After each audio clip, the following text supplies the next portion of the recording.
on the banks of iRacing's Ile Notre Dame in Quebec.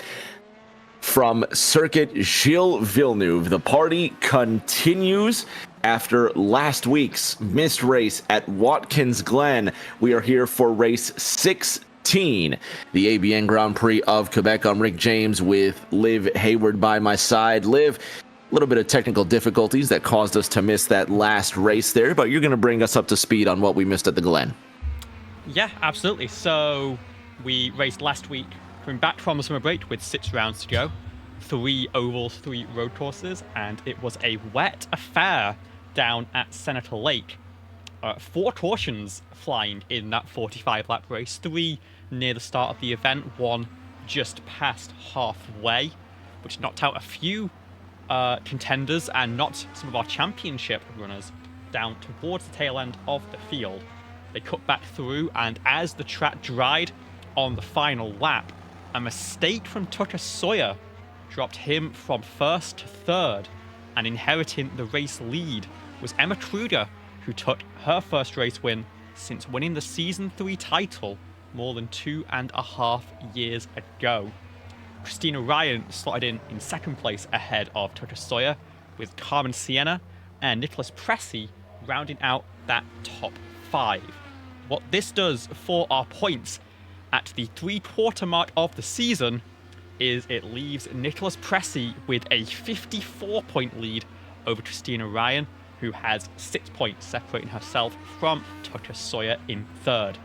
It is pretty much a 3-horse race. We technically have everyone down to Jason Duckworth mathematically eliminated from the title. We expect Sienna, Ward and Sharp to follow this time out, but realistically we have a 3-horse race for the title. Nicholas Pressy, with just the 1 race win, leads the way with consistency, winning a top 10 in all 15 races so far. Christina Ryan in 2nd has 3 ovals remaining, including a double points round over at Fontana, so she could be a strong runner. And then Tucker Sawyer really needs to capitalise on both the road course here and at Portland if he wants any chance. He had a great run on the road courses earlier season, has 4 race wins, but he's running out of chances, and the ovals haven't really come to him as quickly as the road courses have come to his championship rivals. With that being said, we have 2 minutes left in the practice running, and Tucker Sawyer is in the right position, leading the timing chart ahead of Lily Sharp and Rudy Valentin down in 3rd. So what I'm hearing you say, Liv, is that it's Nick Pressy's championship to lose. I'm saying Nick Pressy is in a preferred position, but it's only a 1 race lead, and there's 5 rounds to go, including, again, double points over at Fontana. It's going to be a pack race, and much like we had over at Michigan, it's going to be so important for him to keep his nose clean and stay out of trouble, because any issues that he might run into are going to be devastating for his championship hopes. Forgive me for saying so, but it looks like a sparse field so far in this practice. Yeah, a little bit quieter, and I think a few people might be getting a little bit scared off by the traditional Montreal weather that we are coming to expect in this round of the championship. We are just closing in. It's 20 to 12 just before midday here in local time. We have the weather system projected to roll in at just after 1 p.m. local time and last for about 1 hour. We'll see how that affects the race, if of course we do end up getting those showers. But it's definitely a scary one, and a track that is already so difficult with how close the walls are. I think a few drivers running for cover, but of course all of our championship hopefuls here having to brave the elements and try and come out on top, using that experience, of course, both from Mid-Ohio and from last week's round over at Watkins Glen. Rudy Valentin takes the top spot with the qualifying sim at the end of our practice session. We head now into our 15 minutes of open qualifying. I'm more interested in, now that you mentioned this weather, right now it says that the track is dry here. So roughly, it says 115 here. So I'm trying to find out the simulated weather here if we're moving at regular pace, if we're moving at no pace at all. But essentially, in what will be an hour and 10 minutes, we should expect rain. But I don't know that.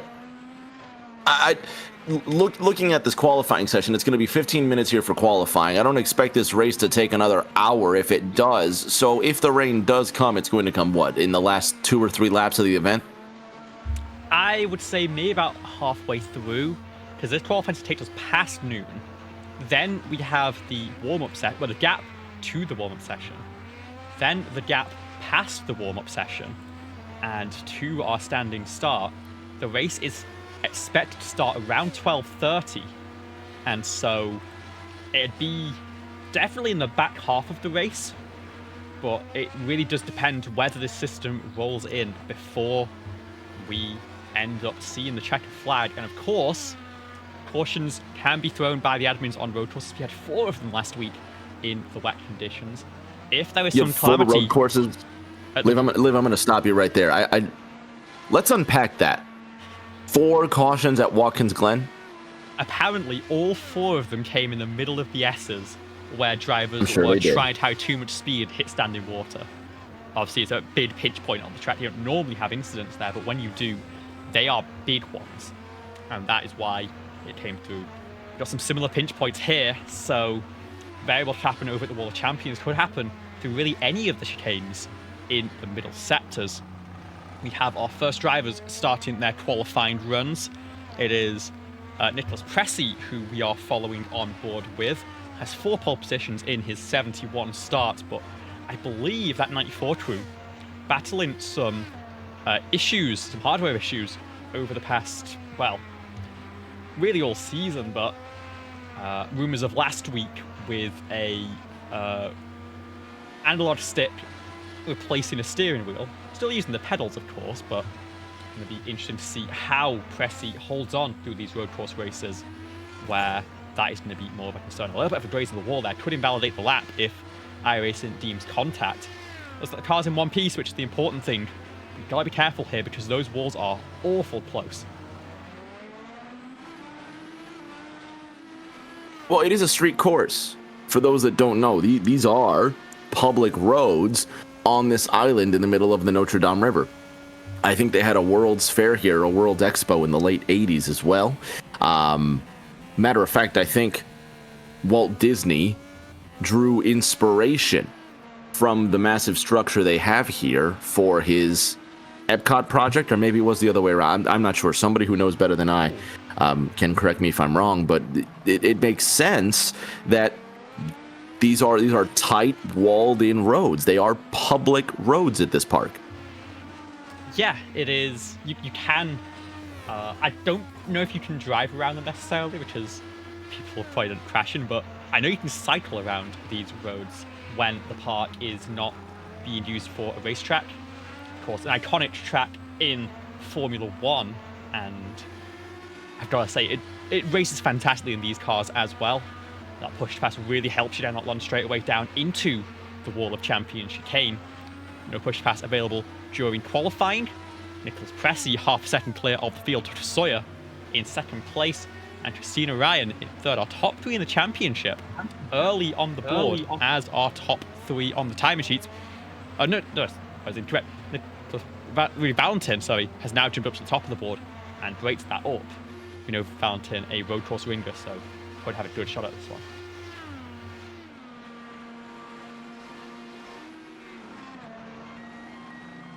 Pressy will pull into the pit lane.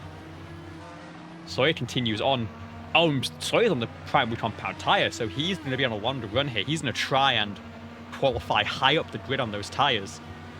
And this is an interesting choice that he's making, because if it does turn out to rain and drivers have to go onto the wet with the tyres, or of course the track is declared wet, then there is no compound rule, and I would expect the alternates to be the preferred tyre with how short the stints are.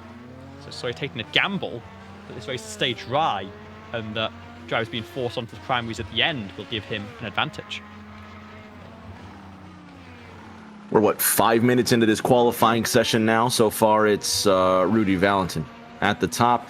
6/10 back to Nick Pressey. But all the hot laps are going to come in the end of this session anyway. So for the layman, and for someone as impatient as myself, I see that we have 5 minutes on here, and in my mind, I'm thinking, well, why not just wait until 11, 12 minutes to put in a time on the clock? It's going to be more rubber on the racetrack. The track temperature is going to stay the same, and if anything, there's going to be more cloud cover, if at all. So what's the point in driving now? I mean, I think the reason to drive now is to get that banker lap, because there's no guarantee you can finish up the lap. If Kruger spins into the barrier there. Race winner last week is 5th on the board, but needs to limp back with a broken car to get a new front wing to get back going. It's just about getting that banter lap on the board so you have the security to push harder as Carmen Sienna. Carmen Sienna without a propped up rear wing, what in the world happened to her? Pushed a little bit too hard, I suppose. Let's have a look back to see if we can find the incident that caused that. She's already missing the wing. Let's look back a little bit further. My goodness. I'm gonna go ahead and guess that she can't make a lap without it. No, absolutely not. And this is the problem. Well, we know this, obviously. And is it the Wall of Champions? It is. Well, not only the Wall of Champions, but the pit. Where in the world is she going, Liv? She started at the Wall of Champions and decided to get extracurricular. I think she was hoping she'd jump the pit wall and get the wing changed quicker, but yeah, Canadian Dukes of Hazzard. Yeah, not quite going to work out for Carmen. She will limp it back finally into pit lane. We'll get that exchanged out as we approach halfway in this session. Nicholas Pressey, the driver on his second run now with a fresh set of tyres. See if he can improve on the 121.8 he currently has, as I think that's Eli Sasek getting out of the way towards the hairpin. So is Emma Kruger Belgian? Belgian-American, yes. So, like Lily Sharp, who was born in France, was Emma born in Belgium? Born in Liège, but I believe now lives over in America, so it's not quite as late of a night for Kruger as it is for Sharp. I was going to say, some of these drivers really pushing the limits of where I could stay up. Of course, I'm an old, decrepit man, and my bedtime is 9 p.m. Eastern, so I'm even pushing the limits now. Although this is what, race 16, you figured I would have learned this at least 14 races ago. We learn every week. Yeah, I mean, Kruger's not made many starts over the past couple of years. There you go. There's my excuse. She hasn't made many starts. Won a championship in season 3, but hasn't really had much luck since then. Has been who just went off in turn 2 there? Or what, the second chicane? It's Eli Sasek. Sasek. These Ascent cars, there's 3 or 4 of them, and they all look exactly the same, like an actual Formula 1 team. I'm going to guess he went way too hot into the left-hander. Great lock. And there it is.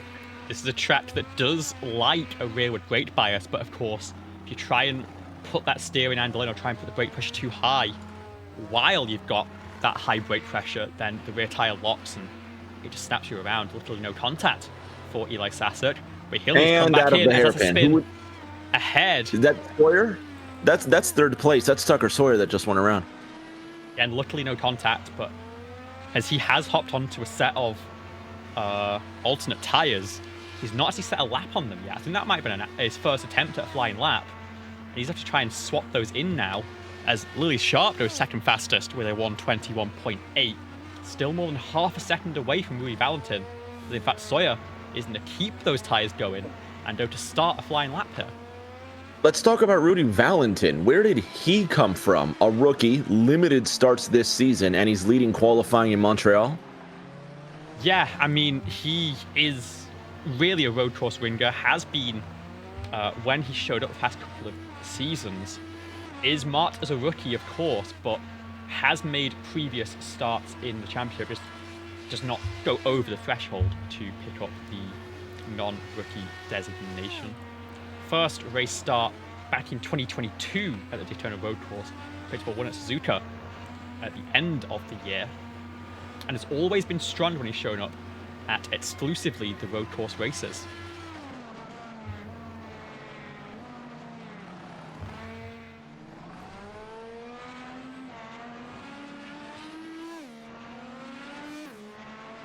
Valentin knows something the rest of the competition doesn't.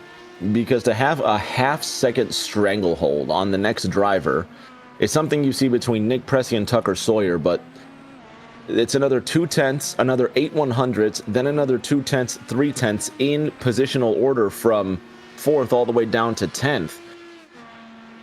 And there's your gap, if you will, Liv, just from 1st to 2nd, from 3rd to 4th.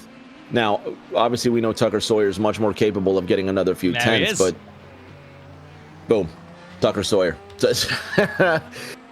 Speak of the pulse hitter, and he shall appear. 1/100th of a second now, Liv. So all is right with the world, and Tucker has restored expected balance to this simulated universe. Sure has, and that is the difference between a primary tire and an alternate tire. About a second, clearly, for Sawyer. We'll see if Valentin can respond. Remember, Sawyer did that after a spin out of the hairpin, so with slightly hotter and maybe worn out rear tires, Valentin knows that he has to respond now, doesn't find it this time. In fact, that was not a push lap.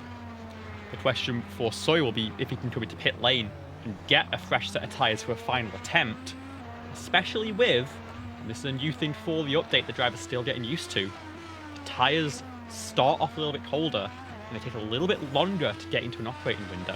It's not always as simple as pulling out of the pit lane with a minute 40 left and getting a flying lap on the board as the checkered flag falls.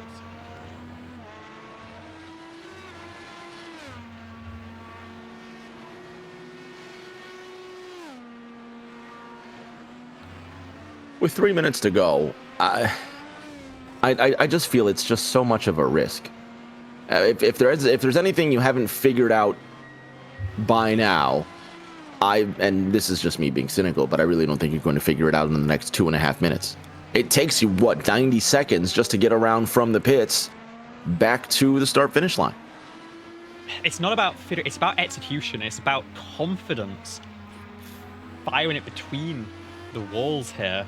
The margins are always a little bit tighter on a street circuit, and you take that banker lap, know that maybe the worst you can qualify is maybe 5th place, and it gives you that additional confidence to go hammer to the floor, risk the car through the final few minutes, and see if you can find any improvements. Plus, Pressey is now up into the 3rd position, just 3/10 off Sawyer and Valentin. We'll see if he can find another improvement here, as the likes of Valentin and Sawyer, of course, still not finding improvements on those tires, but they're staying out, they're continuing to run. I don't think that was the right strategy. Pressey coming in for 2-3 stints, I think may have been the optimal call. They've just got so much pace in the car that it doesn't matter.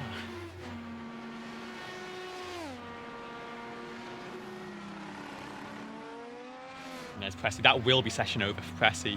Looks like Sawyer and Valentin also. Or Sawyer in the pit lane. Valentin, the only driver left of the top 3, still running. Let's see what he has to respond with Christina Ryan. Building a gap there. You can see how slow she's rolling into the final corner. And now launches. This is going to be a hot lap attempt from 2nd in the championship. Let's ride on board for this one.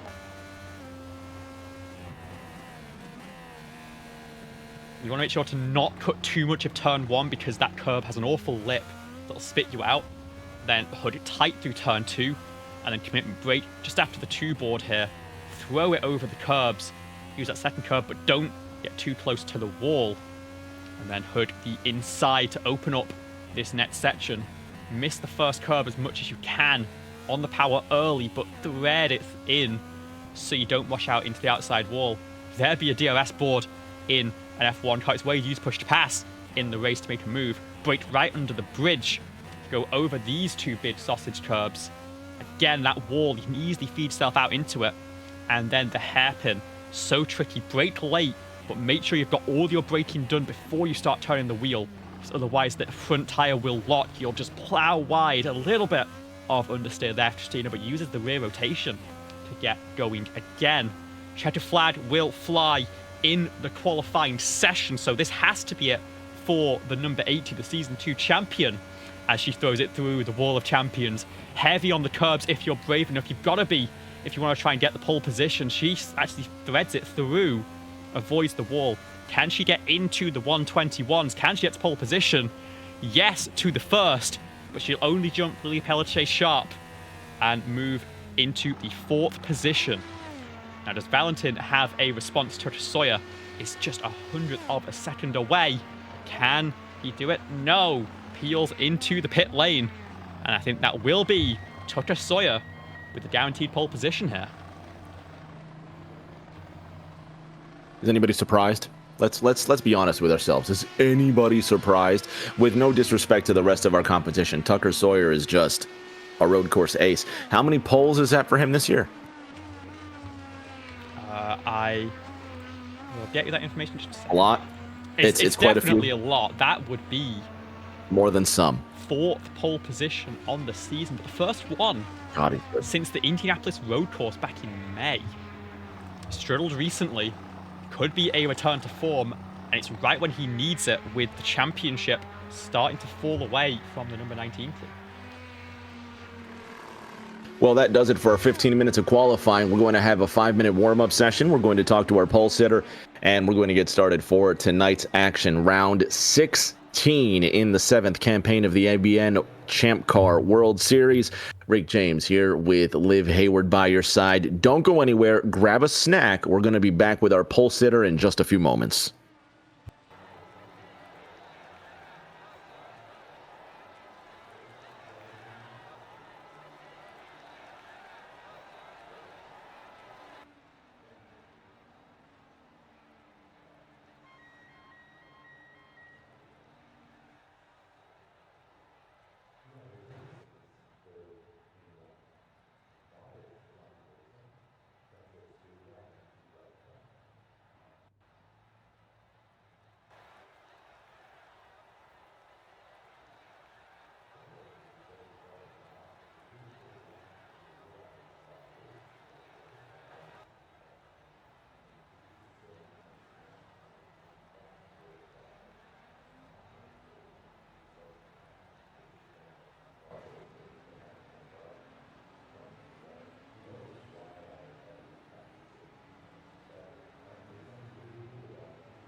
And we are back, and we have alongside us for what I believe is your 4th pole position of the season, Tucker Sawyer. And it comes at the perfect time for you here with 5 rounds left to go in the championship. Yeah, I wasn't really expecting to get pole. I was pretty sure Rudy had it, and then apparently Rudy hit the wall, so that kind of sealed the deal for me. But yeah, pretty unexpected. But yeah, hopefully it'll help me get this win that I need. We did see you go out initially on the primary compound tyre there in qualifying, then switch to the alternate. Was the rain chance any effect on that decision, or did you just think you needed to try and compete with those other front runners and go for the pole position, even if it meant starting on a different tyre than what you'd initially planned?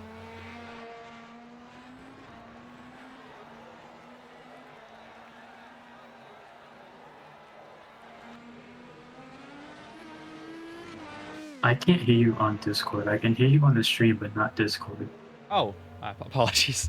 Yeah, but what was your thinking behind the tyre compound choice on that one? Well, I did what I usually do, which is a handful of laps on the primes to just burn some fuel and just get used to the track again. And then after a couple of laps, I switch to the alternates and just go from there. Fair enough. I mean, it worked well. Again, rain is on the horizon. Do you really think about that as you go into the start of the race, or do you just approach it as it comes and focus on keeping the lead going into turn number 1 initially?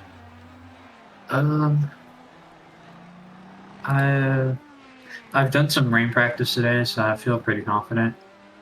But I mean, I'm not gonna sacrifice my position at the start for the rain that's coming halfway through the race. So I'll just take it how it is. All right, sounds like a plan. We'll let you get back to the track, and hopefully let's talk to you again at the end of this one. Yep, thank you. That was your pole sitter, Tucker Sawyer, going to lead the field here from Circuit Gilles Villeneuve. We'll be right back in a moment with the starting lineup.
Back at Circuit Gilles Villeneuve, about to go through our grid here. Tucker Sawyer, rookie Rudy Valentin on that front row, about to get us started, followed by Nick Pressey and Chris Ryan.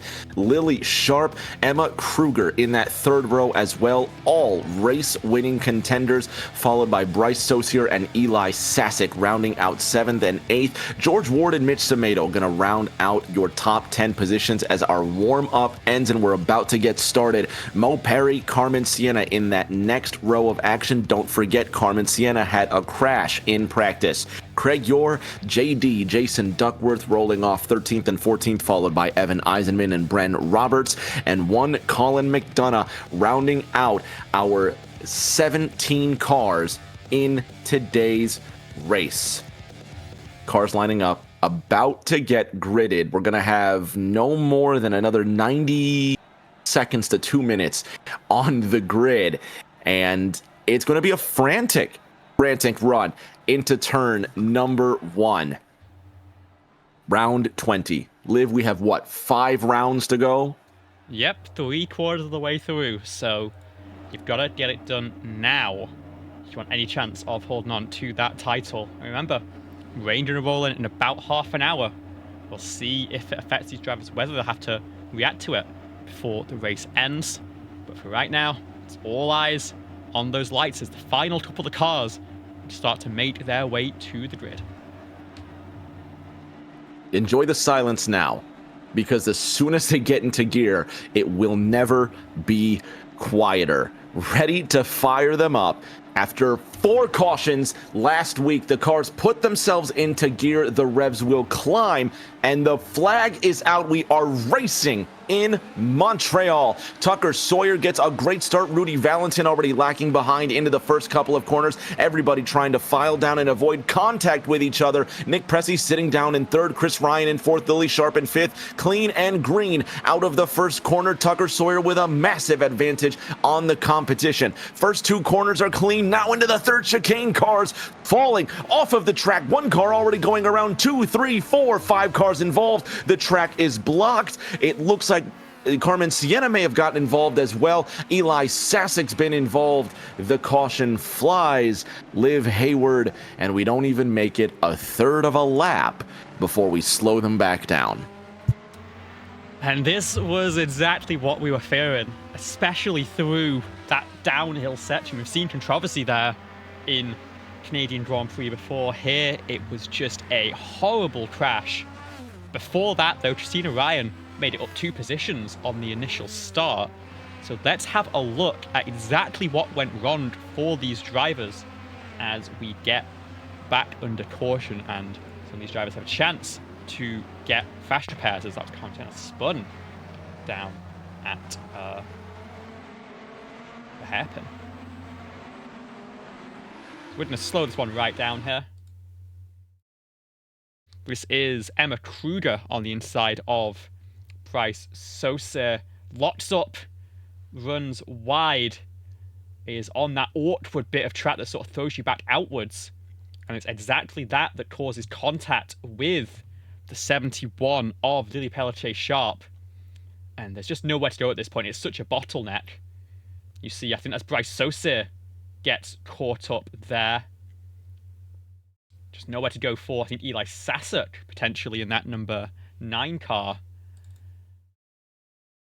And a great job from, I think it's Evan Eisman, getting it stopped and avoiding contact, but a complete roadblock from just a little bit of contact, a little bit of running wide off the curb. And that brings us under caution after less than a lap here at Montreal. So, that's a typical crash that you'd see here at Montreal, but Liv, I want to go back to the catalyst behind this, because turn 1 and 2 we made it through. Then going out of those first couple of corners, headed into that first right-left chicane, we saw 2 cars go off on the track. And from there, cars just scattered everywhere. Let's get another look at the beginning of this crash. I think part of it was just the drivers were all too wide of the initial start. We'll actually go up to the sky here and have a look at exactly what happens. This is Kruger, who started down in the 6th position, but had quite a good start here. And you'll see runs on the inside line here through turn number 2. Get to the nose. And that's where Christina Ryan gained all those positions. She got side by side with Nicholas Pressey. But you can see all the drivers side by side coming into the corner.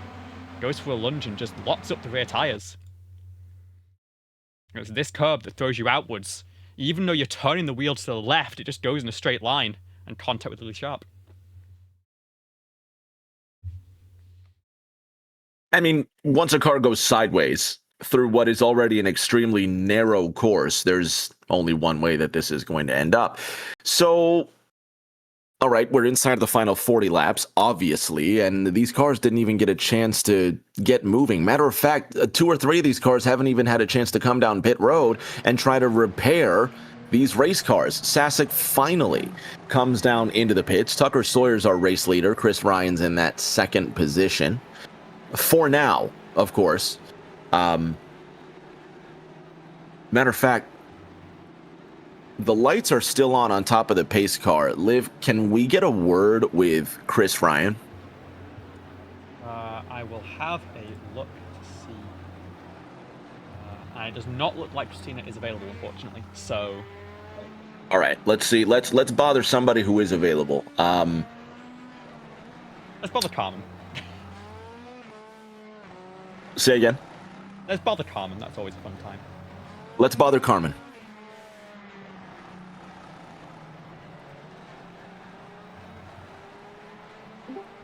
Carmen, Sienna, Rick James, Liv Hayward in the booth. We saw that your practice had gone without a wing, and now in this race so far, you still have your rear wing, but you almost lost it in that lap 1 crash. What happened from your perspective? It looks like everyone just kind of went wide in the S's there. I was able to kind of get checked up because I was side by side with Mitchell, and just kind of hugged where they weren't. Thankfully, they all moved to the left. But yeah, it's tricky. It seems like everyone's running a lot more sensitive brake package right now. So even those that are running like me, I'm running more frontward brake. It's still very tight and very, very touchy.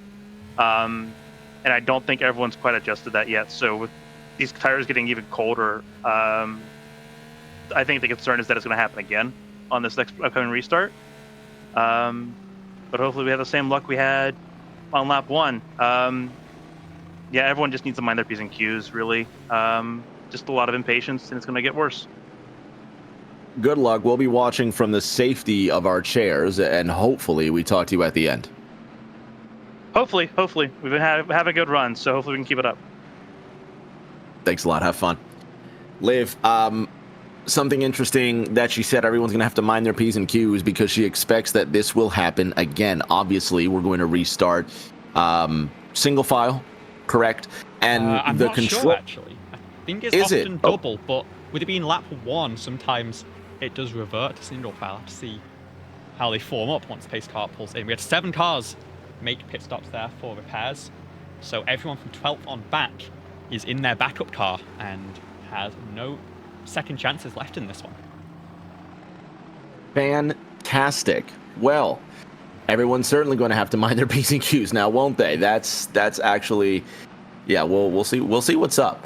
But for sure, it's Carmen is not incorrect in thinking that this may very well happen again. You know. So it looks like we are lining up double file from what I can see here. Rudy, Tucker Sawyer, and Christina Ryan will be side by side. And Tucker Sawyer, interestingly enough, if this is to be double file, is going to be lining up on the pit side, the side of the front straight that's nearest to the pit wall, not the grandstands, correct? Yeah, it'll be the inside line into turn number 1, as well as out of that final corner. So inside line of the final corner, but obviously it's going to be the outside line when it comes to turn 1 and Yep. It'll be inside for turn 1, the outside for turn 2. So the drivers don't have a choice, presumably. That's whatever line they're sorted into, whatever position they're sorted into, that's where they're going to start. Is that also correct? Yeah, it seems like, although they are getting into a single file here, I think, remember, even if it's a double file restart, sometimes drivers will stay in a line until after a pinch point, and there's a real pinch point here at the final chicane, so it could be a situation where Sawyer runs a single file, lets them get formed up a little bit after the chicane, and then hits the throttle. But we'll see how they end up running this. It is Tucker Sawyer currently in the lead of the race. Christina Ryan up 2 positions, lining up right with him, and we'll have 37 laps to go here. One thing about this caution period is it's going to bring us closer to that rain. It delays the running of the race, and so I think there's more chance that we're now going to have that system start to hit as cloud cover getting a little bit dark, but it's still quite a nice day here in Montreal. Well, and my point about Tucker Sawyer remains is that he's going to have to get quite the incredible jump if he intends on retaining this lead into that next chicane, especially considering that it's a double file restart. The drivers don't have long. If Tucker Sawyer is going to make that jump, it needs to be as he's turning left through the wall of champions, because where else is he going to make that choice? I mean, if I have the choice here, I'm going as soon as I can get on the power out of the final corner and just let the rest of the field deal with being stuck too wide. He's going to hold off a little bit. Let's He's going to let us form back up. See what happens.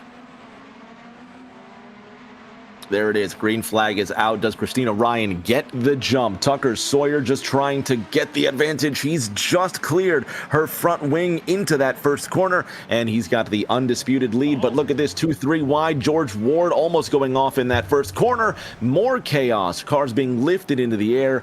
Debris all over turn number 2. Is that Rudy Valentin? It is Valentin, who's missing a front wing. Live more chaos. 2 race starts in a row.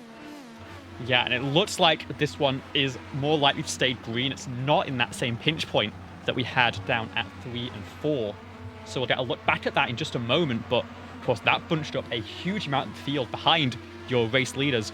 Sawyer and Ryan have a bit of a breakaway here with Pressy and Perry running in 3rd and 4th. That's a big move from George Ward up the inside of Craig Dior, who's now fending off Eli Sasek. And that's just the carnage that sort of comes through. You got some drivers fighting back through the field. Of course, that big incident early on.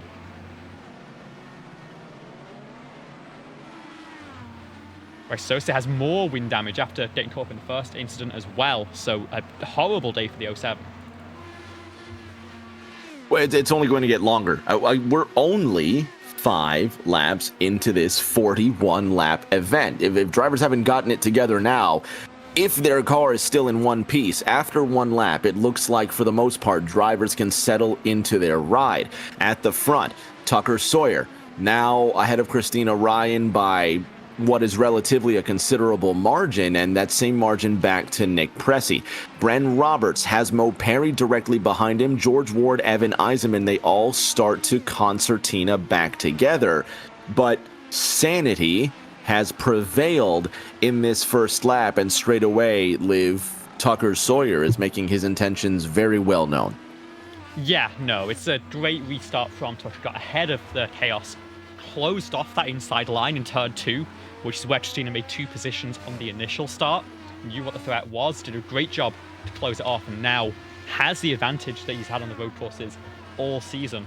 As long as he's not contested, he can just build and build and build the gap. The problem has always been when he's come under fire through pit cycle, through whatever you might have, that has suddenly put him on the back foot.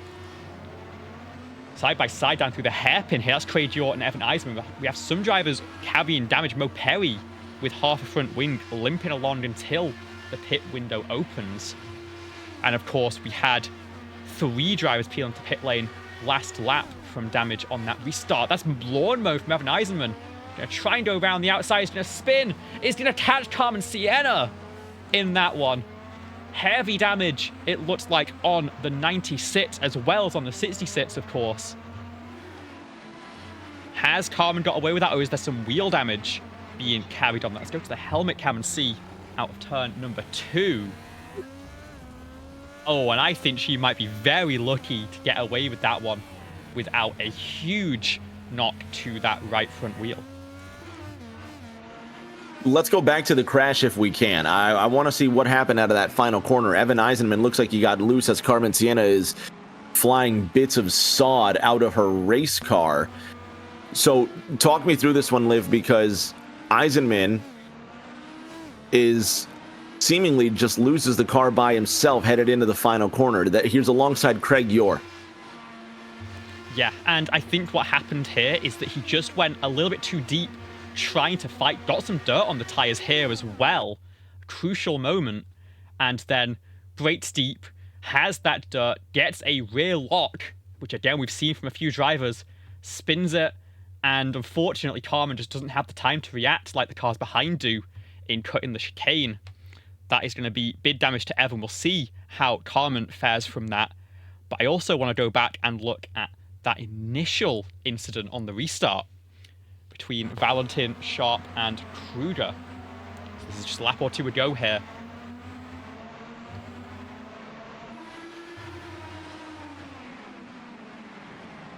And Valentin getting the short end of the stick here. Oh, there was contact. That's Nick Pressey. Exactly. I was going to say, who's that white and blue car? He's in a different livery this week, but that absolutely was Nick Pressey. Look at Lily Sharp vaulting that red and white Nissan car through the air as well.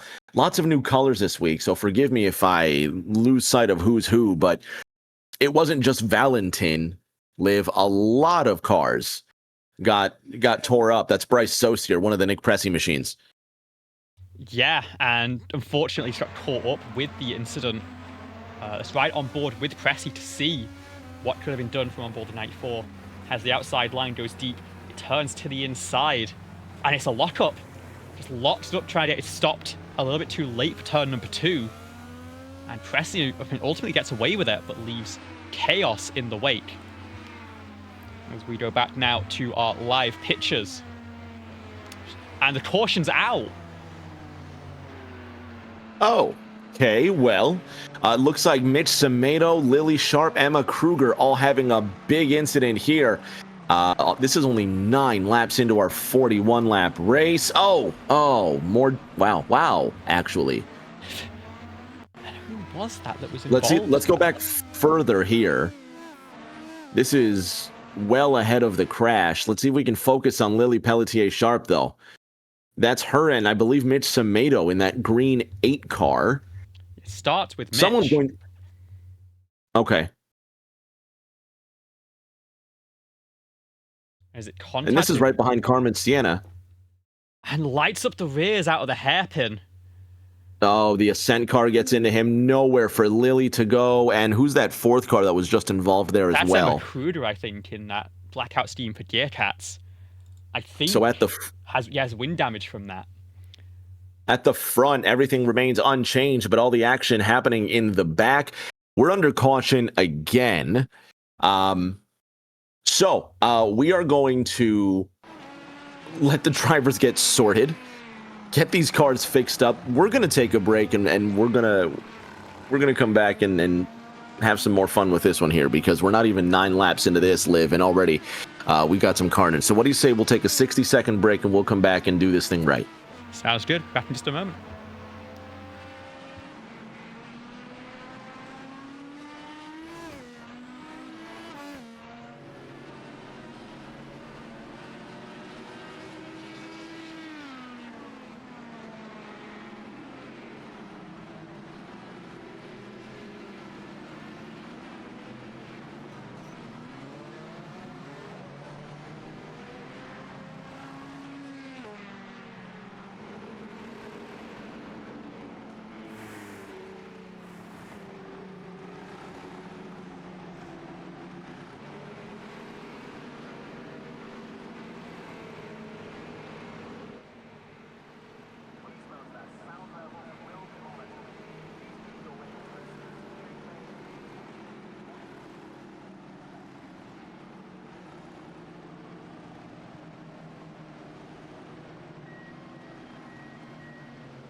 And we are back here at Montreal. We have had a pit cycle, and we're focused on one George Ward, who opted to stay on that set of primary compound tires, took fuel only, and from an already pretty decent starting position, is now up in second place, splitting Toto Sawyer and Christina Ryan.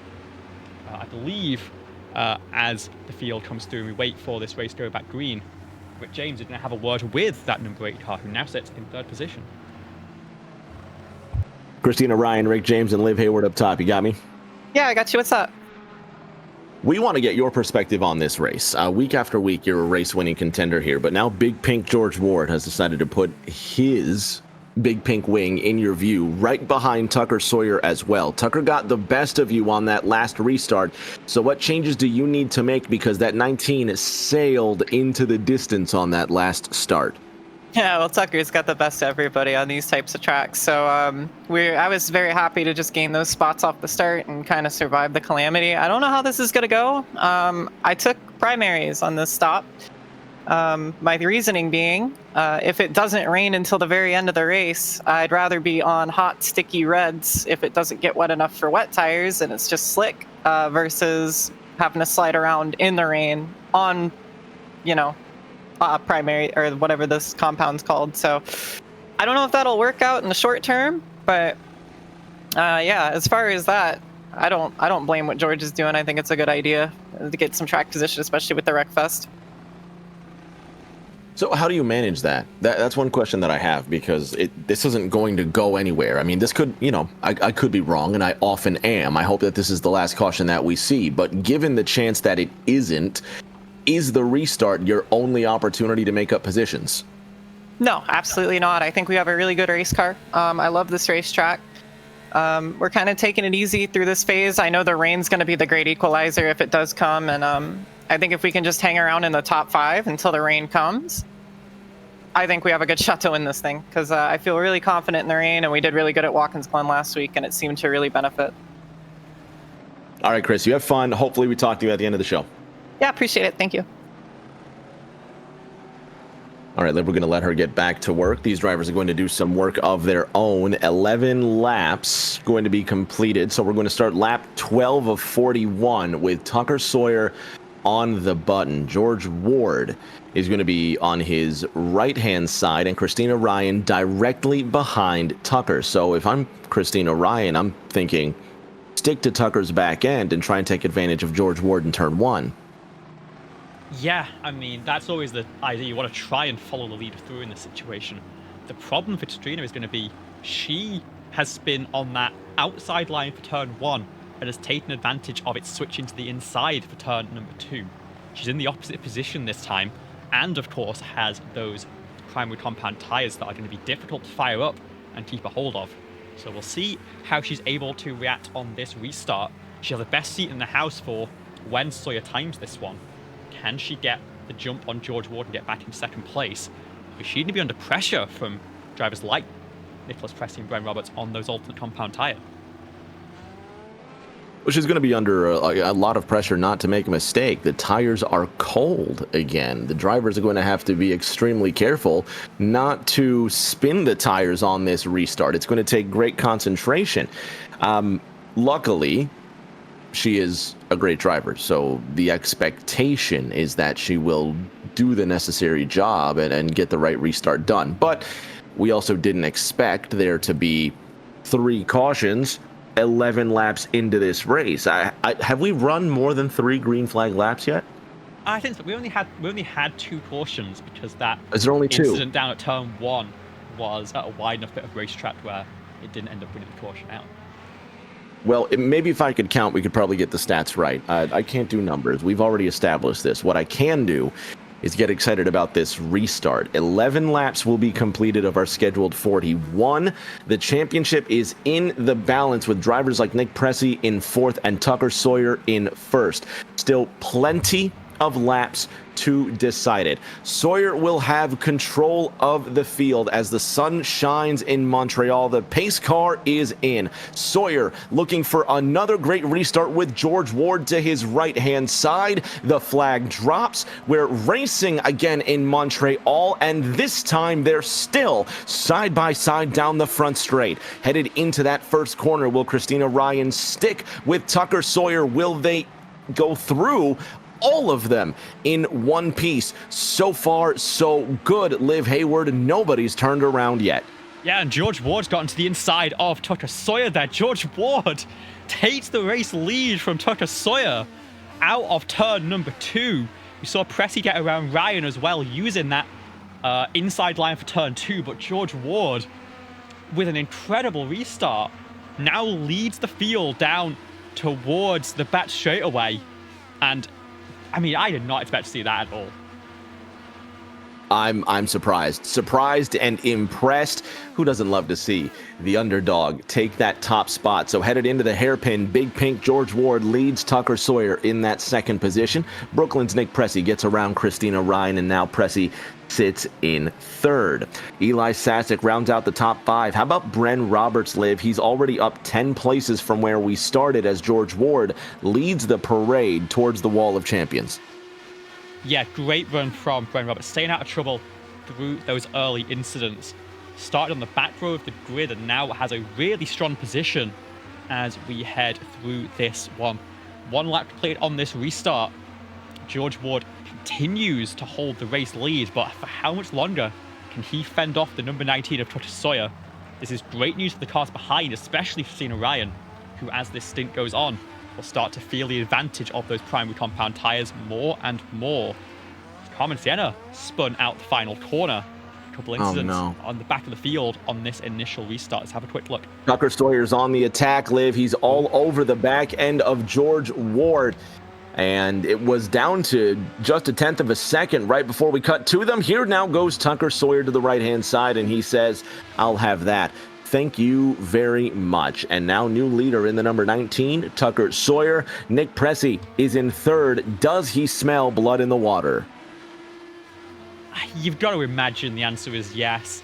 Has been looking at Christina Ryan for the past few laps, but now has George Ward to go on the attack. That was a move done with push to pass from Tucker Sawyer. Nicholas Pressey also going to be on the button here. We'll flick back to that overlay. Pretty much everyone in the top 5 burning it down the back straight away, except for the number 36. He's staying calm on the button because he knows he has that buffer back to Nicholas Pressey right now. But he's going to probably start falling through the field in a couple laps time because those alternate tyres, remember, have been run from the start of the race. They are starting to wear out on the number 36 car. Lucky number 13 laps now complete. It's 14 underway. Tucker Sawyer leading Nick Pressey by 1.3 seconds. Nicholas sits ahead of George Ward by 0.6, equidistant to Christina Ryan and Eli Sasek, now trying to get all up the back end of car number 80. No wrecks thus far, Liv, so we're doing great considering we had 2 cautions to open up the race, but it seems like drivers are now settled into the ride. How far can they expect to go on tires and fuel? I'm not entirely certain about that. I think it's maybe a 15 laps as George Ward. I think there's contact with Christina Ryan there through that chicane. George Ward holds the position. It bottles up the cars behind. There's Valentin back with that spare car looking to charge through the field. Christina Ryan trying to round the outside of the hairpin. More wheel banging between the two of them. And now down the back straightaway, everyone on the button trying to file through. Eli Sasek, Rudy Valentin now fighting behind as well. I'd say maybe 15 laps, but I'm really not sure. Christina Ryan goes onto the grass to get to the inside, dives into the chicane. Eli Sasek. And there's Ward. Right into the wall of champions. Is that big? That is Big Pink. Eli Sasek. We stay green thus far. And you can see both of these drivers just itching to get a move on. That started coming out of the hairpin, Liv. Let's have another look. And that started, I'd say it started a lot earlier than that. We're going to go all the way back with George Ward here, down to this run in the chicane. A late dive from Christina Ryan. They go side by side. Ward gets pushed off a little bit. Christina gives the position back, goes for the attack down the outside of the hairpin. And there's a little bit more contact as Eli Sasek already missing part of the front wing on that one. They get a bottle up. Christina Ryan has the slipstream now down the back straightaway. You see the aggressive move onto the grass as they get past that kink in the wall and towards the final chicane. And then Eli Sasek sees the opportunity, tries to go for it, but the door's just never going to be open there from that far back in the final chicane. Taps Ward around. It's going to break the rear suspension on the tyre barrier. And I think Eli Sasek loses a front suspension on that one as well. So now the rest of the race is essentially just has been turned upside down for these drivers here. Even with another caution, they've already lost so much time due to repairing these race cars. At the front of this race, Tucker Sawyer has kissed goodbye to the competition. 8th and 9th are separated by 0.3. That's Bryce Sawyer and Emma Kruger. Yeah, so we've got a big field spread now. Valentin and Roberts still chasing down Christina Ryan, of course. Ryan just ahead of that incident. Maybe the catalyst for it, but now has to fend off Valentin, who started on the front row, got caught up in early instance, but is back to the front of the field. Meanwhile, the battle for 7th place looking just as intense, like you said, with your Sosa and Kruger. Tucker Sawyer really, after last week at Watkins Glen, has come here and just put the competition to shame. Kruger and Sawyer still getting pretty close together. I'd like to stay on them while we just discuss how fantastic Tucker Sawyer is. But it also leaves no surprise. So as this race continues, I'm interested to see if that's going to stay exactly the same or if Pressey can mount any challenges. For 3rd, however, Christina Ryan, Rudy Valentin separated by 0.3 seconds. Valentin to the inside, Liv, and that's going to put the rookie into 3rd. Yeah, Valentin, one of the fastest cars on the track during qualifying. Like we heard from Christina, looking to play it a little bit safe here, looking to keep the car in one piece as we get into the rain. I think you're seeing that there as not looking to fight with Rudy too much, but might want to try and fend off Bren Roberts, as we would assume the two of these drivers would try and pull away and keep as small of a gap as possible to Sawyer and Pressy ahead.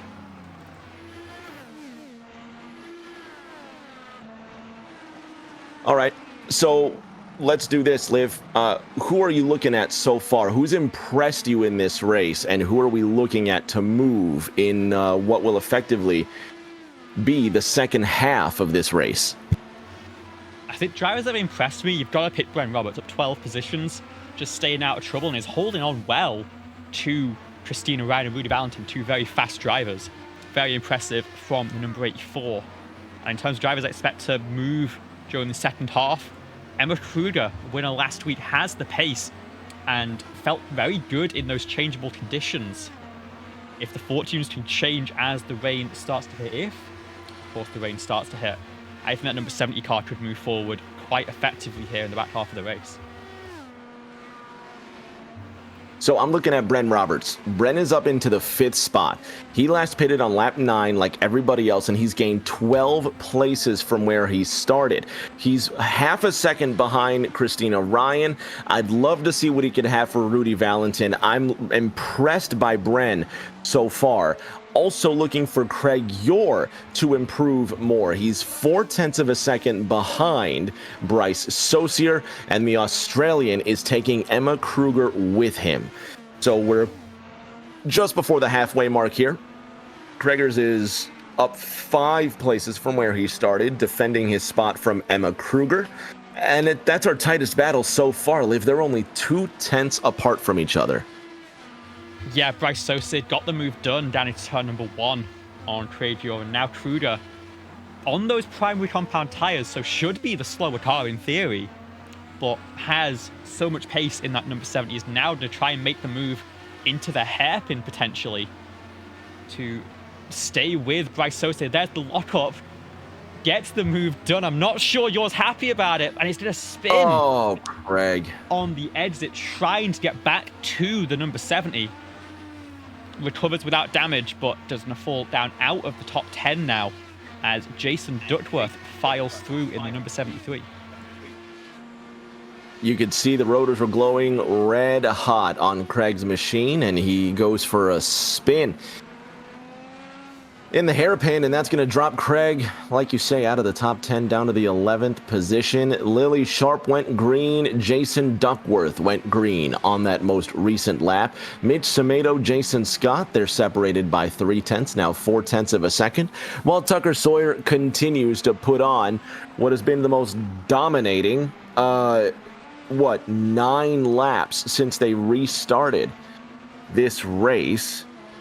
So Tucker Sawyer has left no hope for anybody else and decided that this one's going to be over before we even hit the halfway mark. Yeah, it's a great run for Tucker, but of course, that rain is always going to cause some trouble. It can always lead to a mistake either on strategy or on the racetrack. So that is what the drivers are hoping they can use to turn the tides. You mentioned Sharp up into the top 5, getting past Bren Roberts.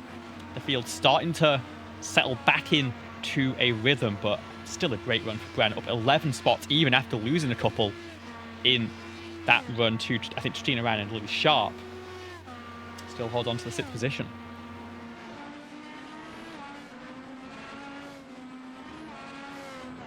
Remind me again, how far are they going to go on fuel? I'd expect 15-ish laps. I've not got an exact number, but I'd expect pit stops in the next 5 laps or so. And this raises the question, what do you see on the radar here for weather?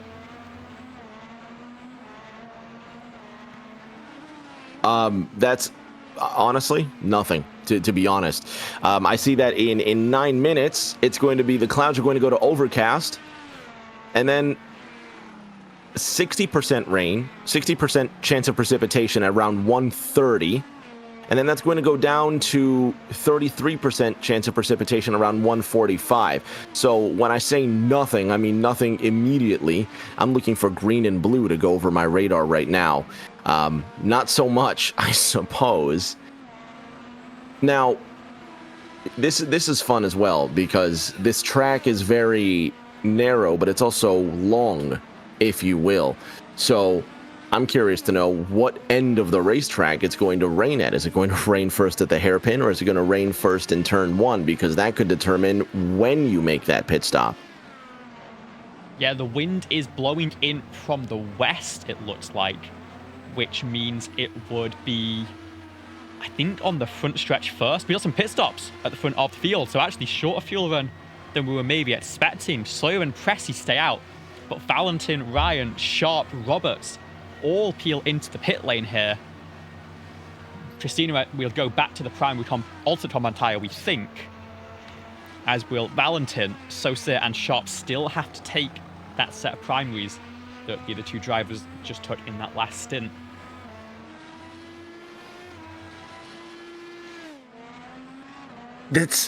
I don't see the, if they can't make it any further on fuel, I get it, but if you can hold out another 7 minutes, which is roughly 3 to 4 laps, you can come in, get wet tires if the track is indeed wet, and it's still a 2-stop race, assuming they can go, what, 15 laps on fuel? We still have 20 laps to go. Right. I'd say maybe we're expecting more like 12 laps. It's a gamble. It's a gamble. I think the argument for making a pit stop now is Sawyer's that in. I think we limit on fuel here, and I think the argument now is just what Christina said. Be on the hot, fresh alternate tires when the rain starts to fall, because they're going to have the best grip possible for as long as possible before, if at all we ever get to the point where the crossover comes, you have to box for wets. This is Ryan and Sharp side by side. We saw Christina and Ryan go wide on those cold tires into a previous chicane, into the wall of champions. She'll back out, be sensible with that one, keep the car in one piece. I mentioned Sawyer was in, Pressy also in. Duckworth has stayed out one more lap, it looks like. But Sawyer with a huge advantage, but now has to run the primary compound, and if the rain does fall now, that's going to be a trickier tyre to hold on, because it just doesn't quite have the same grip that you're going to need in those slick conditions.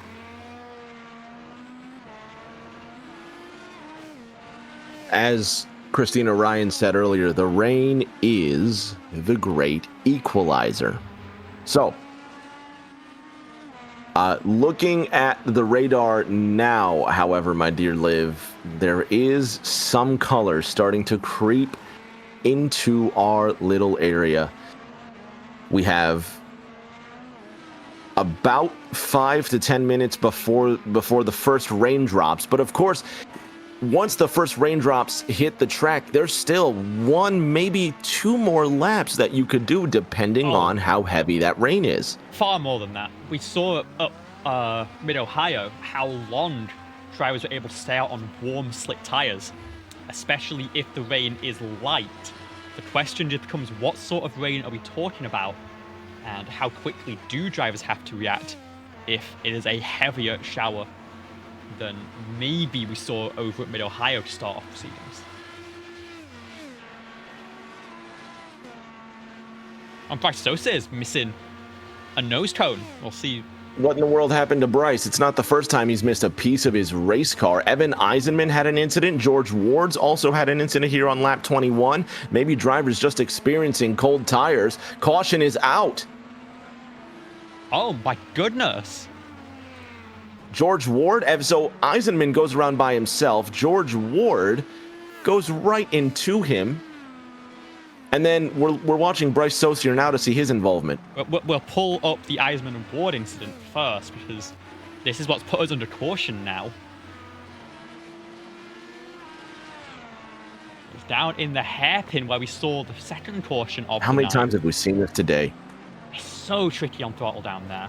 And just gets back on the power, tries to get out of the way, I think. But it's as George Ward, who's had already a rough proceeding in the past 20 minutes or so, he just gets beached. We'll go back now and look at that Bryce Sosa incident as George Ward finally hits the deck once again. But we're under caution for the 3rd time tonight, and this could start to take us into that rain, but I don't think it will take us into the pit Check this out. Liv, keep your eyes on Saucier here. Get a wide angle. You're going to want to run that back. Yeah, get a wide angle on Bryce Saucier because it's not pretty. He's just going to lose all control on throttle out of the right-hander.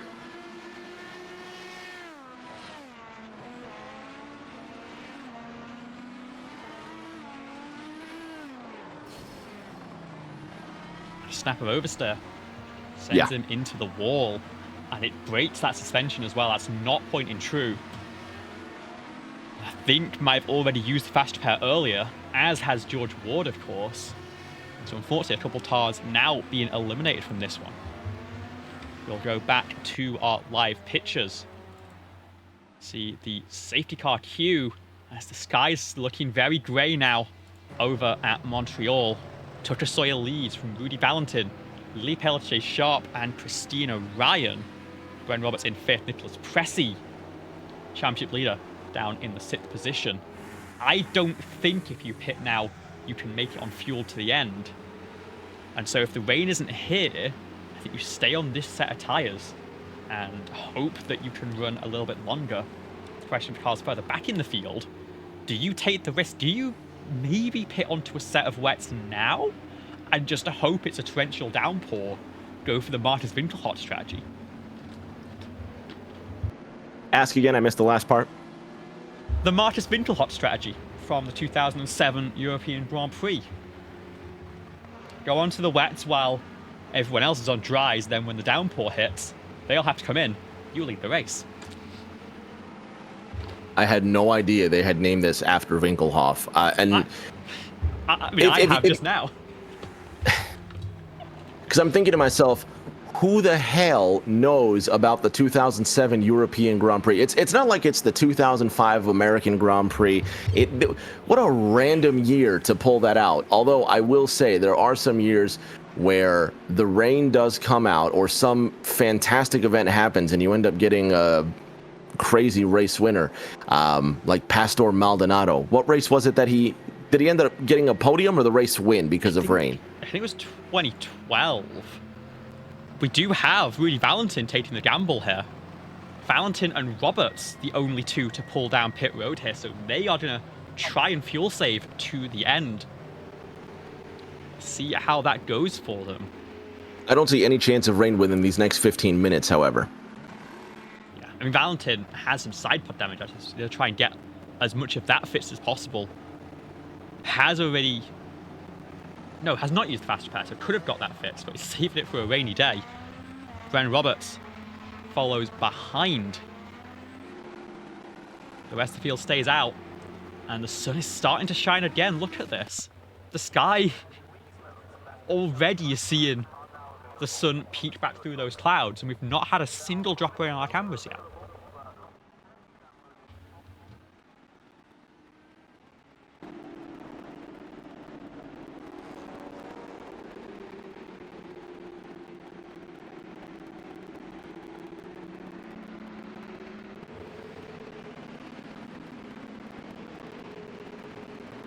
With 14 drivers left on the lead lap here. Your leaders, Tucker Sawyer, who has led almost every lap in this one, ahead of Lily Pelletier Sharp and Christina Ryan. All three of your championship protagonists in that top 4 right now. Perry, Kruger, Scott, your Sienna, and then Rudy Valentin, fresh out of the pit lane, round out your top 10. We are going to restart here with 15 laps to go. It's a stint and change. A couple of drivers going to try and save to the end. But of course, if the rain falls, everyone might be forced into pit lane for a set of groove tyres. Lights are still on top of the pace car. Tucker Sawyer has led almost every lap of this race. Lily Sharp, Chris Ryan with another shake at it. Nick Pressy, who has control of the championship lead, exactly where he needs to be. But all of this means absolutely nothing until the rain comes and goes. We still have about another 14 minutes until the rain shows up.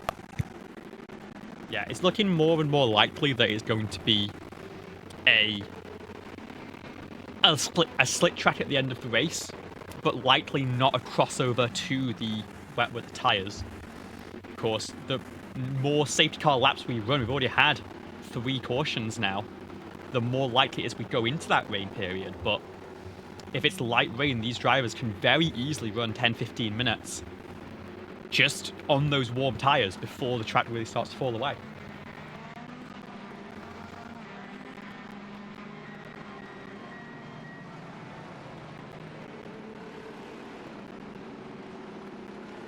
So now it's a patient slow crawl. Back around, and this time Lily Sharp gets to have a crack at Tucker Sawyer, and we did see George Ward on not this most recent restart. Maybe it was. I couldn't tell you, but I think it was. It was just that long ago, the last time we restarted. It must have been. But Tucker Sawyer is beatable, Liv. He is human. Despite that 7-second lead, he put on the rest of the field. So if I'm Lily Sharp, I'm going to try and learn from that and just see where she's going to get the jump on Tucker. It's about sending it deep into turn number 1, keeping the nose alongside so that he can't shut the door for that second quarter, that sort of 180-degree right-hander. We saw on the first restart, Sawyer was able to fend off Ryan by closing that door. On the second restart, George Ward got the nose there, got the race lead and held it for a couple of laps. What can Pelletier Sharp do here? And of course, behind them, similar story. Christina Ryan lost out in the last restart. We'll see whether Pressy can get that jump once again. We are going to have 15 laps here. It'll take us about 20 minutes if we stay dry. But that is a big if. And as soon as the rain starts to fall, drivers are going to be tiptoeing. They're going to be glancing towards pit lane. Who is going to make the right call at the right time and take the race win? The hairpin. At a controlled, calm pace. Could very well be the last time that these drivers go around that hairpin at such a pedestrian pace, relatively speaking. Tucker Sawyer has work to do in this championship fight, and these are the next races that will come to us for him to bring that fight to Nicholas Pressy. September 3rd is going to be the Nashville 300, followed by the Cascadia Grand Prix at Portland International.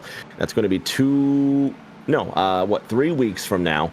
The penultimate race of the season, the California 500 there, and then Chicagoland following that. A lot of fun. A lot of fun, definitely. Some ovals, some road courses. Right now, we still have to finish the race in Montreal. Tucker Sawyer to the left-hand side of Lily Sharp with the advantage, waiting for the signal, bringing the field down at a slow pace. Who will win the drag race? Into turn 1. Green flag is out. Drivers crawling slowly, but now with their foot down. Tucker Sawyer leads the competition into turn number 1. Lily Sharp alongside him. Sharp does not give up that fight. Ryan goes wide. Pressy stays with the two of them. New leader, Lily Sharp, out of turn number 1. And textbook, the same way it was on the previous restart. The question now is, there's big contact behind. Jason Scott in the barrier down at turn number 3. It looks like we're going to keep it rolling. We'll look back at what happened there. Sawyer on the rear wing of Lily Pelletier Sharp as we speak. Pressy gets up into 3rd. Ryan fights back on Kruger for that 4th position. But already Tucker Sawyer within a couple of tenths and starting to put a little bit of a gap to Nicholas Pressy behind. Fight for the lead stays close. Tucker Sawyer all over the back end of Lily Sharp. Tucker does not need to push the issue. He's shown he has the stronger car, and if he has the speed, he just needs to let that car get up to speed and do what he does best. Further on back, Nick Pressy 1 second behind this fight for first. Chris Ryan half a second behind Nick Pressy. Everybody has given each other space throughout this top 5 so far. We will have 14 laps to go this time by. Almost enough to make it on fuel, and if there is rain, Liv Hayward, it will come within the next 10 minutes. Everyone going to be glancing. If you've got a spotter in the session, it's the perfect advantage here because they can tell you more than you can feel in the car. But ultimately, you doesn't have to react to what you feel out on the racetrack. And we saw at Mid-Ohio, people blinked too early. When they saw raindrops, they thought it had become very heavy very quickly. And it didn't end up falling that way. But every weather system's different. Every race is different. See who makes the right call here. The top 4 with a huge breakaway. As Emma Kruger fends off Rudy Valentin behind. Let's have a look back at those previous incidents, because there were a couple on that restart lap that caused some major carnage here.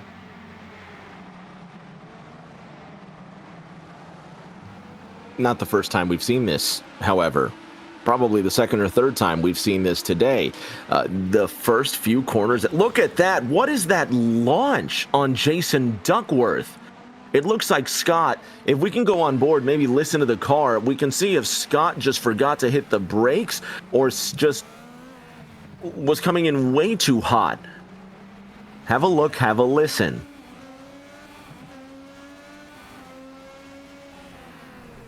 Well, I think he's absolutely misjudged that one, and poor Jason Duckworth, a victim of that misjudging of the braking zone. Yeah, I think a little bit was expecting the lane to stay open, but still was nowhere near to really have a right to that racetrack. This is Eli Sasek with Craig Yor and Mo Perry. Who's missing? Is that Duckworth missing the front half of his wing? There goes. No, that's Yor. Oh, come on. That's Yor, and Sasek has gone around again. Or another one of the Ascent cars. It's either Sasek or the 66. When has this happened? So it's Yor with damage. This did just happen. Eli Sasek, Craig Yor getting involved again. Sasek finds himself in the pits right now. Just gets into the... We're not missing any action on the track. Just gets into the closest back battle of him, it looks like. Let's try and go on board with Eli here. Have a look at exactly what went wrong for them. Before we do that, Liv, let's go to Bren Roberts and Jason Duckworth.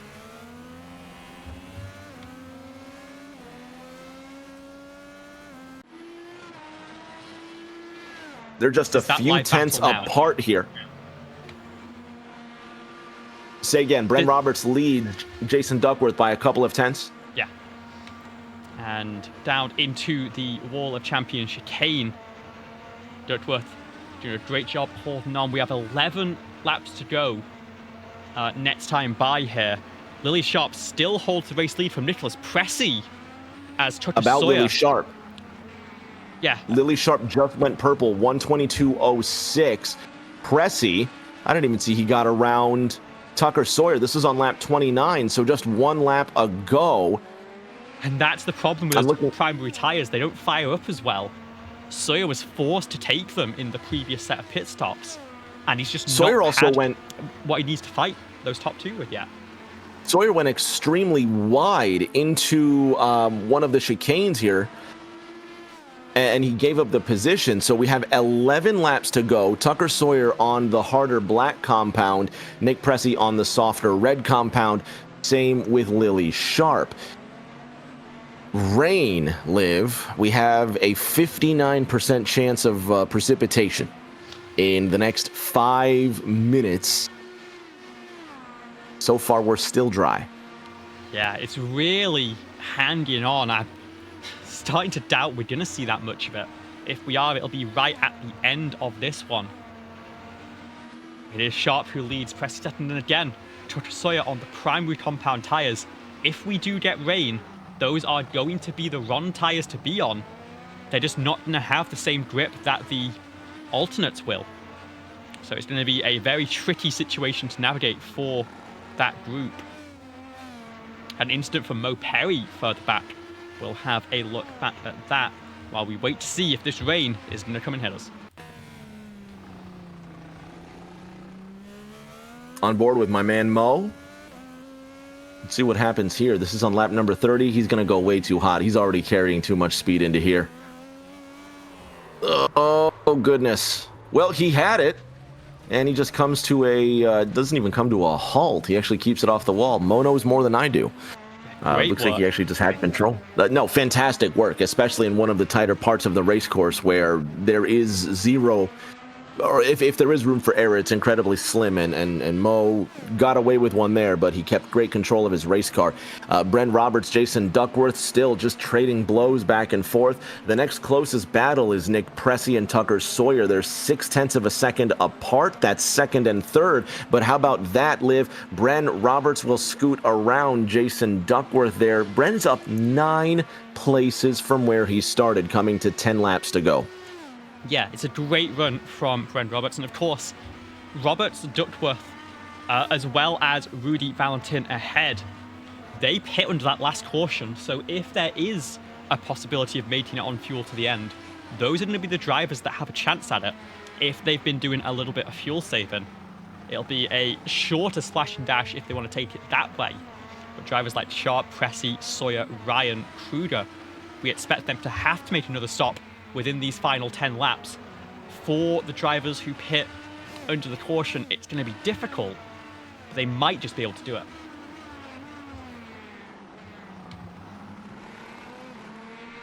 "57 minutes since the green flag flew. We are inside the final 10 laps of racing in round 16 of 20.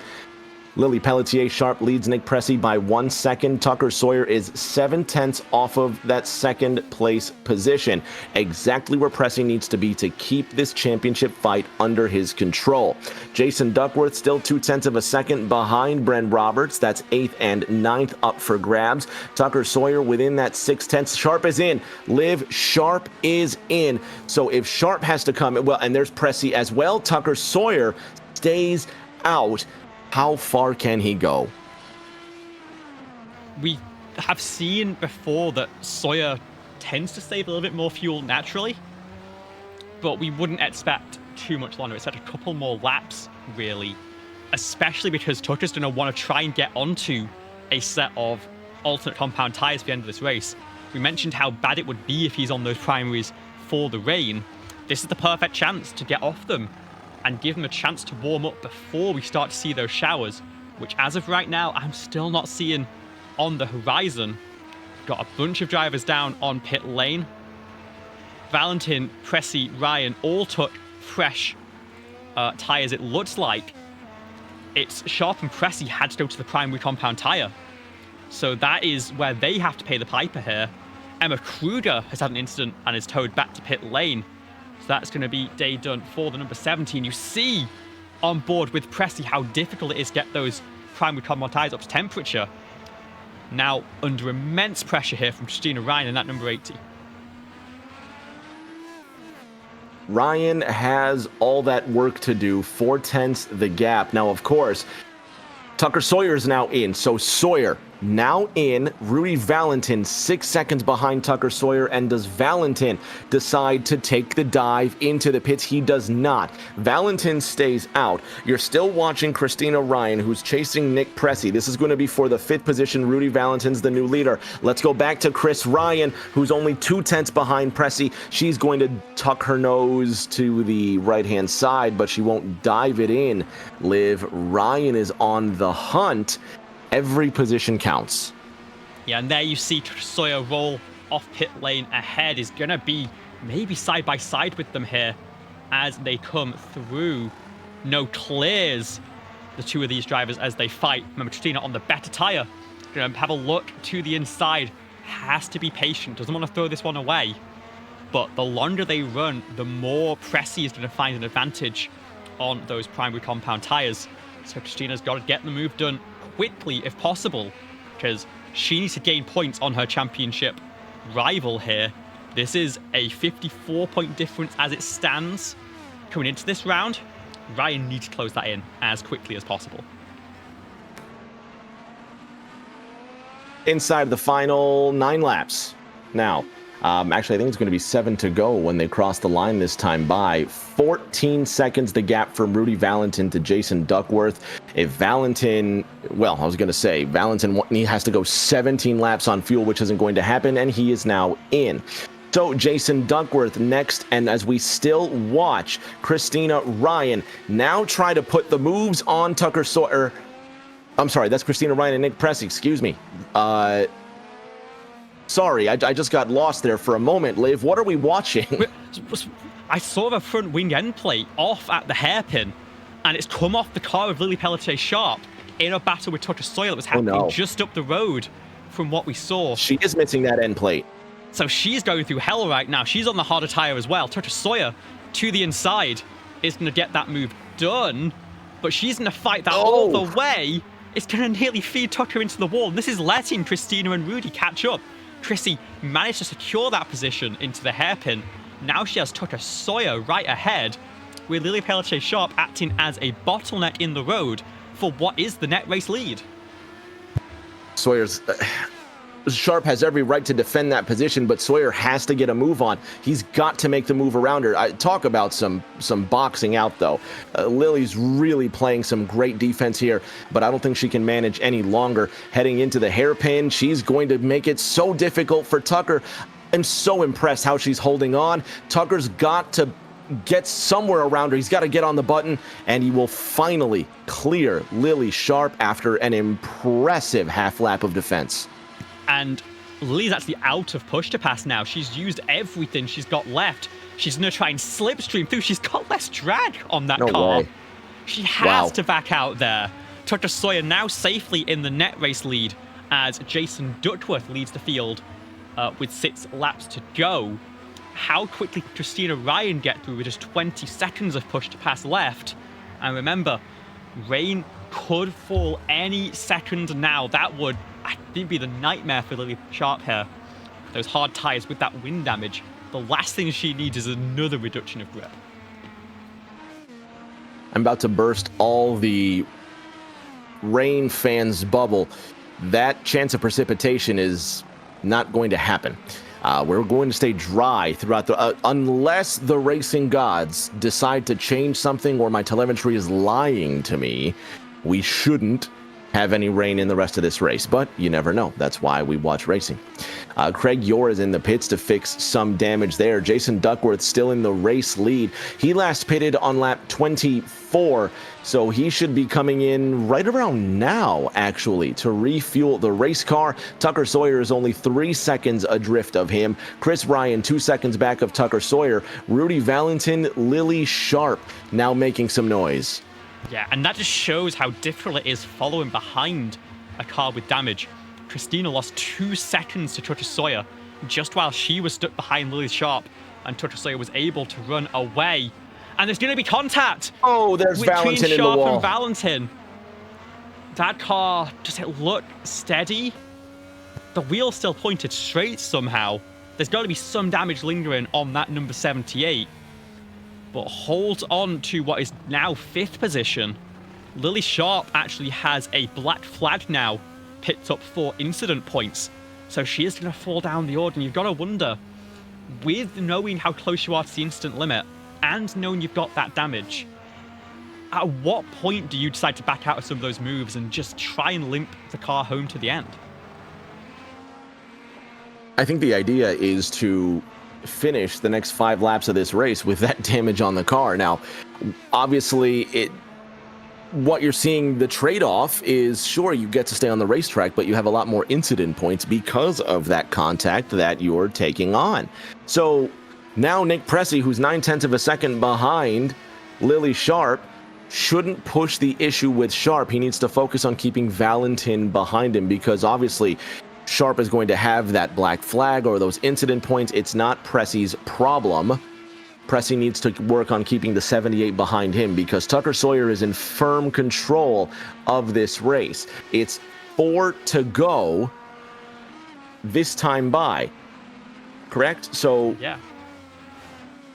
I mean, Lily stayed out here though, so Pressey might not have a choice, might have to fight through, because she is just gonna end up backing Pressey up into Valentin, who is not going to be happy, and he's going to want to try and slice his way through. The battle. What's the push to pass situation? Not great for either of them, but Valentin has more. 42 seconds to 16. So Pressey has to be very sparing with his use in defense here, and ideally would try and put Sharp between the two of them before she comes down pit lane to serve that black flag. Remember, she will not hold on to position. She is going to fall out of this group. It is Pressey versus Valentin for that final spot on the podium right now. Sawyer leads by 4 seconds over Christina Ryan. That should be the top 2 agreed upon unless something crazy happens in these final 4 laps. Something crazy, you say? In a race? No. And not a great corner there from Pressy. What I have just noticed, Pressy and Sharp are in the same channel. They are teammates as of this season. Is Pressy using Sharp for a little bit of slipstream down this back straightaway before she peels in? And there she goes. Now 3 laps to go for this group. Has she just given a little bit of a toe to help Pressy save that push to pass number?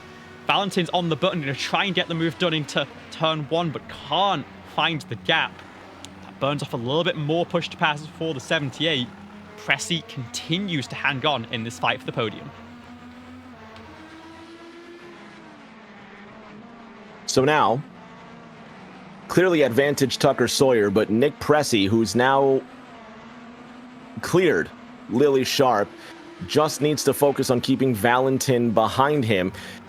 And if Valentin gets around Nick Pressy, it's not the end of the world. Pressy has points to burn. If we could briefly take a look at the gap here, coming to 2 laps to go.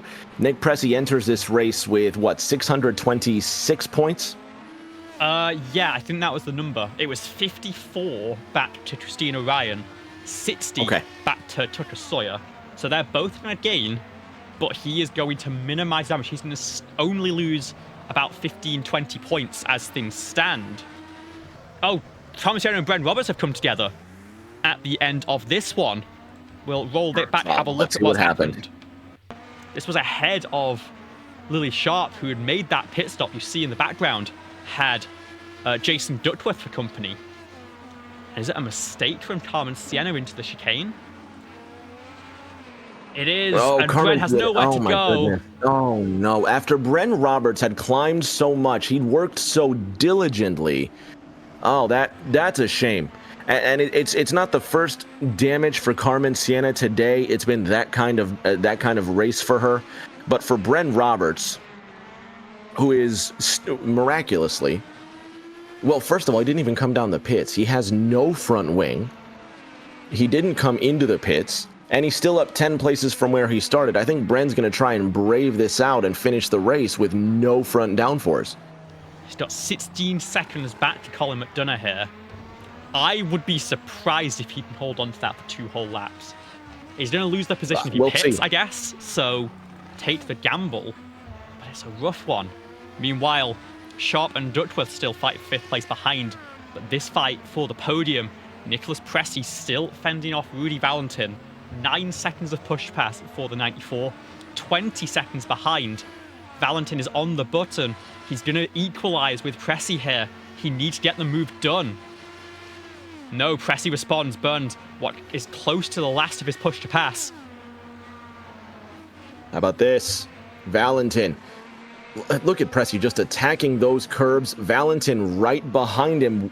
This is the final lap. Valentin's going to have 1, maybe 2 more shots at Pressy. How about straight away into turn number 1? Valentin now has to take the wide way around turn number 2. Pressy gets his car as wide as he can. Really sticks it to Rudy Valentin, now headed into the chicane that is 3 and 4. Valentin clears the Brooklyn Pilot, and the rookie moves into 3rd. Meanwhile, Tucker Sawyer came into this race, decided, I'm going to go ahead and win, and has left the rest of the competition behind. He has a 7 1/4 second advantage as Rudy Valentin pulls away from Nick Pressy. And this race, you might as well call it all but decided. Round 15 went to Emma Kruger. Tucker Sawyer could only manage a 3rd place finish. Now the 16th round of competition will go to Tucker Sawyer. One last blast down the long straight through the wall of champions. Liv, we're going to add another notch onto his belt. Triumphantly flies out of the final corner. Tucker Sawyer will win the 16th round of competition. He wins the Canadian GP. Back to Rudy Valentin and Nick Pressy, then Lily and Duckworth. Valentin off that final corner holds off Pressie's challenge. Meanwhile, one more shot for Jason Duckworth to get to Lily Sharp, and he just won't make it. With a damaged race car, Lily Sharp holds on to 5th. Liv, it has been a race of attrition and survival today. And it's still not over. Bren Roberts, with that damage, has 4 seconds back to Colin McDonough. Lottie is going to hold on, but if that doesn't show what sort of race this has been, 7th place for Bren Roberts, up 10 positions, with a race car looking like that. This has been a chaotic one. It's been a difficult one for all drivers, but ultimately, it is Tucker Sawyer who comes out on top, Christina Ryan in 2nd place, and then Rudy Valentin with a last lap move to finish up on the podium.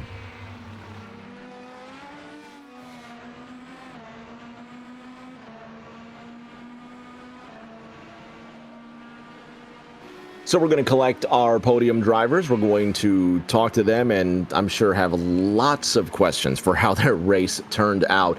Fans, don't go anywhere. We're going to get our top 3 and come back in just a moment.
On the podium with our top 3 drivers, let's see if we can have a word with our race winner, driver of the number 19 Ascent Machine, Tucker Sawyer.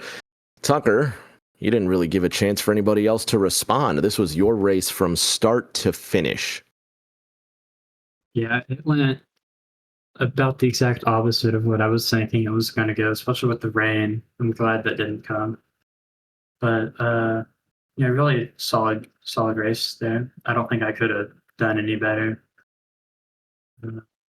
Yeah, I don't know. It was just No, perfect. it was a brilliant drive. We do get a break next week, and then in 2 weeks we have the Nashville 300.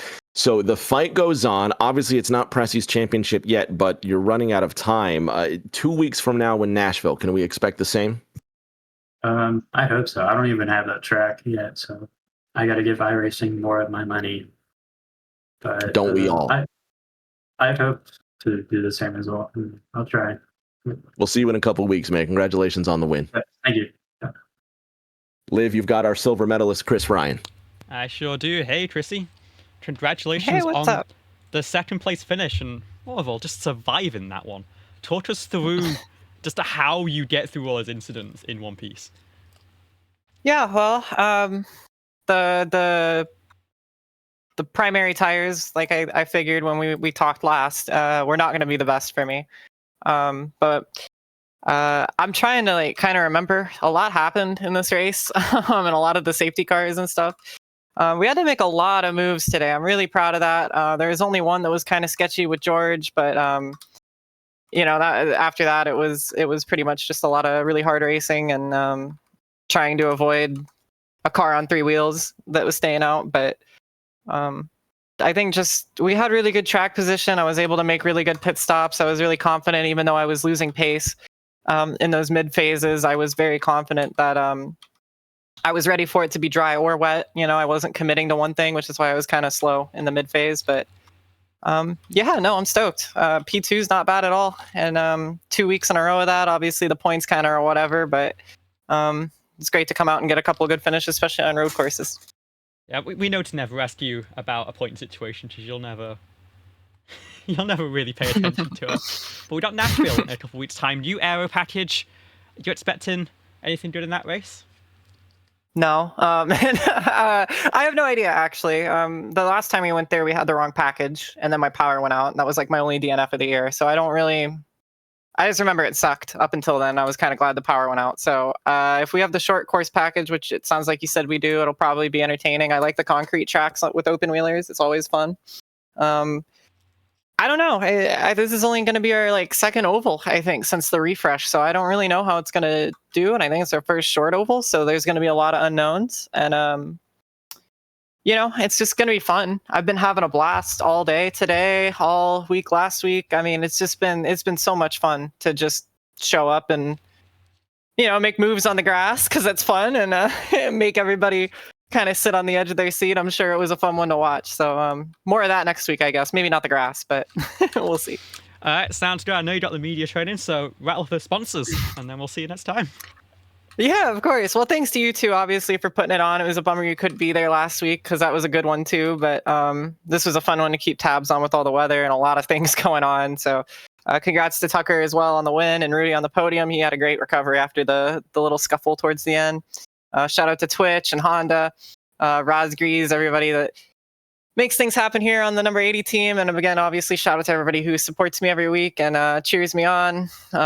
Lexi, Emily, all of them, Kat, June. Thanks for tuning in. I hope it was fun. And I'm looking forward to these next few races. It's going to be a barn burner every week. So I'm stoked. All right, continue putting on our show for us. Thank you for joining us. Yeah, thanks. That was second place, Christina Ryan, and rounding out the podium, Rich James has Rudy Valentin in the number 78. Our bronze medalist, hot shot, and pretty much impressor for tonight. If there was a man of the match award, I'd say we could probably give it to Rudy Valentin, the rookie, impressing with his skills and coming home with a bronze medal tonight. Rudy, what more did you need to go that further distance and get better than third? I think I could have got second if that incident in the Wall of Champions didn't happen. But I think Tucker was just too good today. I don't think I would have had enough time to get up to him. And also, yeah, the damage didn't help either. I had to fight Nick for about 4 laps there at the end.